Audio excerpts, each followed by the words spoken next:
Alright, ladies and gentlemen, hello and welcome to a new episode of my FM21 save with Ajax. We are here for the first two Champions League group stage games. The first one being against Eintracht Frankfurt and the second one being against Tottenham Hotspur. With the game against Venlo in between. Last time out was the game against Fenerbahce. After that we beat Heracles 4-1 at home and we drew away to Feyenoord 1-1. Lucky goal from Tadic, a penalty in the 91st minute. But we did pick up the point. That leaves us for now in 9th place. So still not good, but we're moving up the league just a little bit. As you can see, we still have 3 injuries and 4 players that we couldn't register. Frankfurt also have 3 players that they couldn't register. So we're gonna see how we're gonna do against them right here today. Hopefully we'll kick off our Champions League campaign this season with a win, with the 3 points that could be hugely important for our chances to not only progress to the Champions League after the winter break, but you know, if we don't make that, then at least the Europa League. But of course, we're aiming for the Champions League knockout stages. These are going to be the 11 players to start for us. Onana in goal, Frimpong, Markovic, Blind, Gvardiol, Asensio, Kudus, Anthony, Neres, Borre and Dolberg are going to be the 11 men to start for us. Actually, I don't quite remember. It's been a couple of days since I've played this save.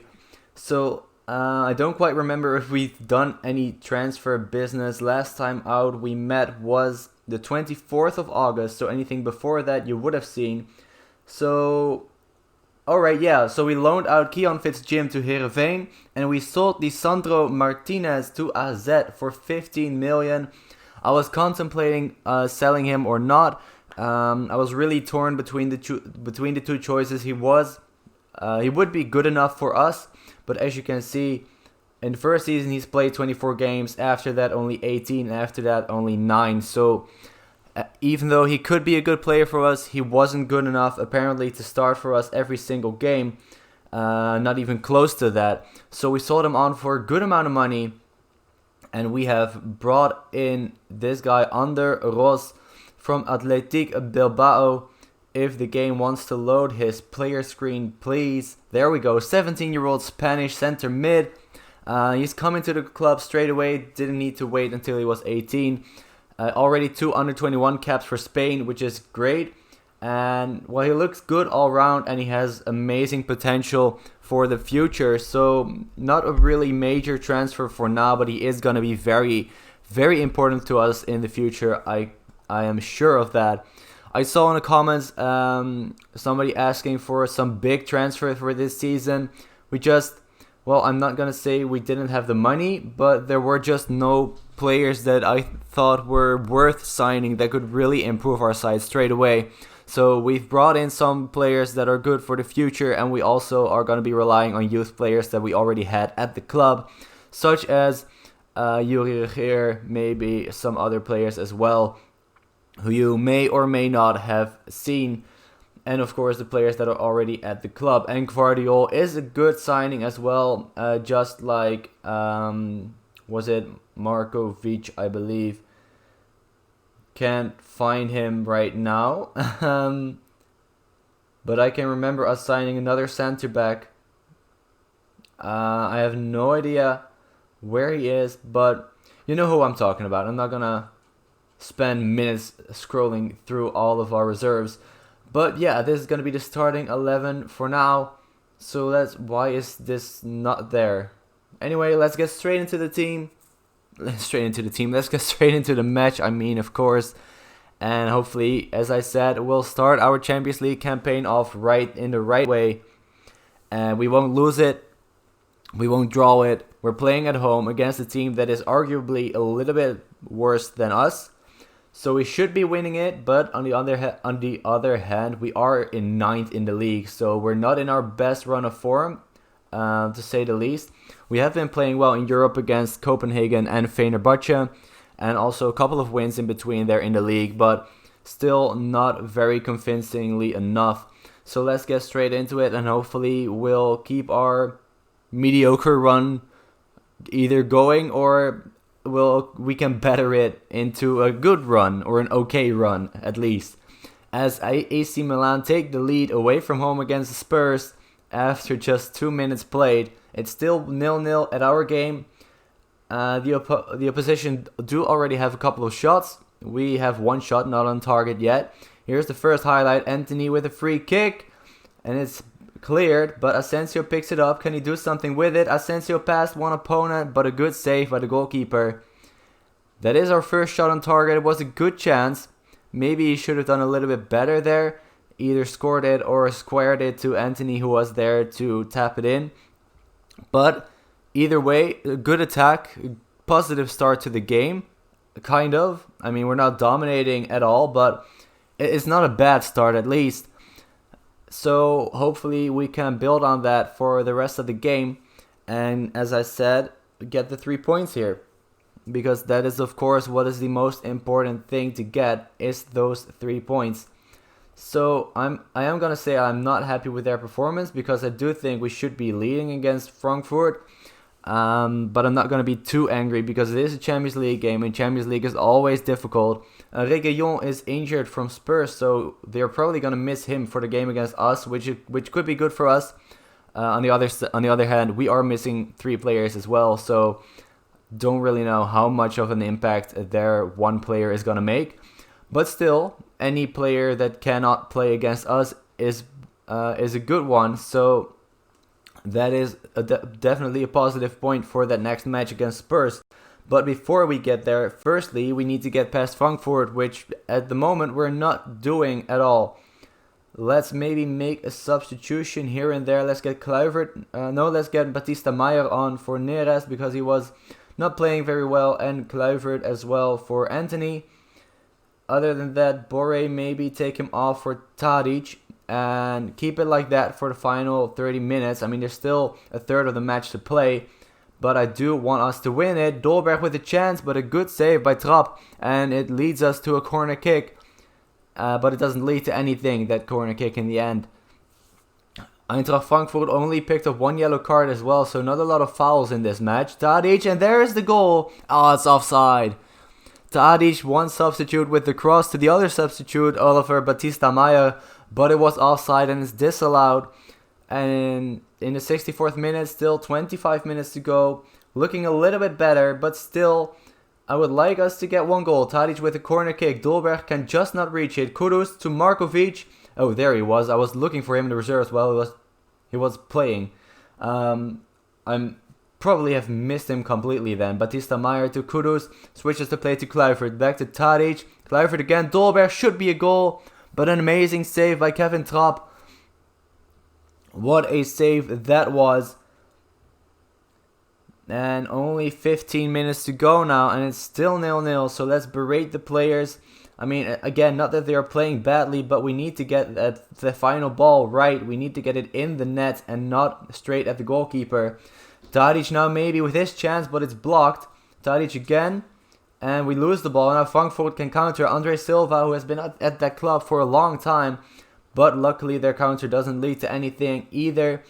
So let's go more attacking for the final 5 minutes. Let's go all out attacking and see if that leads to anything. We cannot shout at the players anymore. We just did that. Only injury time left now, and it doesn't look like anybody's going to score a goal. And indeed, that's not going to happen. There's the full-time whistle. A 0-0 draw. Disappointing 0-0 draw. And as I said to the players right there, we should have won that match. We didn't in the end, but it's still a point is a point.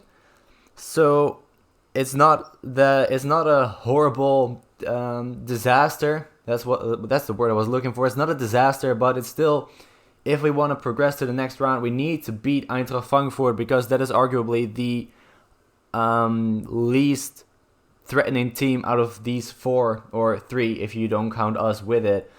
So yeah, we should have picked up the 3 points. Hopefully we'll do against Spurs. Spurs did just lose their game at home against AC Milan. We are playing in London as well, I believe, if I'm not mistaken. Yes, we are. So hopefully we can pick up the 3 points against them as well, just like AC Milan did. And I'll see you guys for that game in just a few seconds. And here we are for the second game of the episode, the match against Tottenham Hotspur. The second game in the group stage of the Champions League. We played one game in between against Venlo. We beat them 4-0 away from home, so a very good win finally again. Which moves us up to 6th place in the league, so we're getting closer to where we need to be, which is of course in first, only 3 points behind number 1, so that's very good.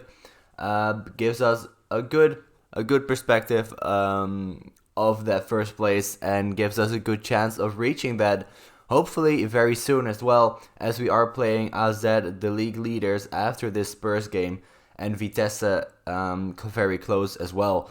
So hopefully in the next couple of games we'll move up another couple of spots in the league. But first, the Champions League right here against Spurs in London. This is going to be the starting 11. Onana, Frimpong, Markovic, Blind and Gvardiol, Alvarez, Kudus, Asensio, Anthony, Borre and Dolberg. So here we go.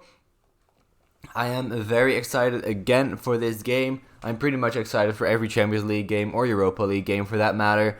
But yeah, I'm hoping that we can at least pick up 1 point. It's going to be very tough. It's going to be very difficult. AC Milan did it. They beat Spurs in London. So hopefully we can do something similar.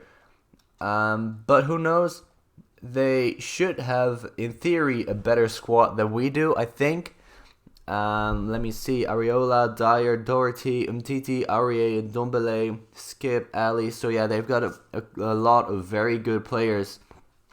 So hoping that our quality can shine through and that our players have a good day and maybe Spurs players have a bad day, seeing how they've lost that first group stage game to AC Milan.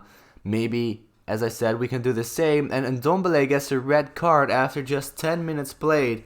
So that could be good for us. But we still need to take advantage of that. I mean, a man more on the pitch does not always guarantee a win. Definitely not. I believe more often than not, you actually lose the game if you are if the opponent go man down. Hopefully we will win it. Hopefully we can take advantage of that red card. As you can see, they're missing a player on that right flank. So hopefully we can take advantage of that. And we should always have a man completely open. Anthony now with a free kick. Umtiti clears it and Kane can continue the counter-attack. Origi now, ex-Liverpool, switches the play to Dele Alli. And as I said right there, Spurs take the lead right after they go down a man. Exactly what I was afraid of, exactly what I said that usually happens, and sadly it happens here as well. And the chance that we get straight after, we can't get it past Lloris either. Origi now against Spurs on the attack, Aurier to Lucas. If one player is not allowed to score, it is definitely Lucas. But Spurs still on the attack here. We clear it. Now Dolberg maybe with a chance against Lloris. And there is the equalizer. Kasper Dolberg just inside the half-hour mark equalizes it for us against Spurs. And hopefully we can now push on for a second. And another highlight for Spurs here. Skip with a corner kick, but we clear it. And Anthony now might set up a counter here. Anthony goes past the first man. Anthony still on goal. Frimpong, Alvarez, Frimpong with the cross, Borre, and there is the 2-1. 10 minutes after the equalizer, we make it 2-1. Rafael Borre in the 40th minute. Anthony now with a free kick 1 minute later, but they clear that.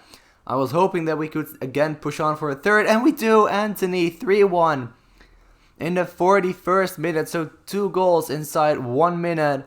And that is very positive. That is exactly what I was looking for. That is exactly what we need here as well. I mean, we need to get those 3 points, and especially since they've gone down a man, we need to keep this lead, and maybe we can even make it bigger, so we have the result against Spurs in the bag. But that is still something for the second half that we might be able to change.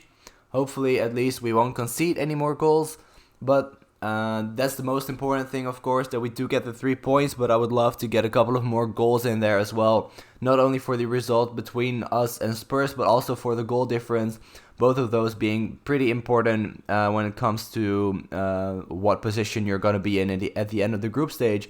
But Spurs are on the attack here. Gundogan And Doherty, Onana with a good save. Origi Onana with a second big save. And here we do have a throw in on the right side. Frimpong throws it to Anthony. Back to Frimpong. Can he put in a cross?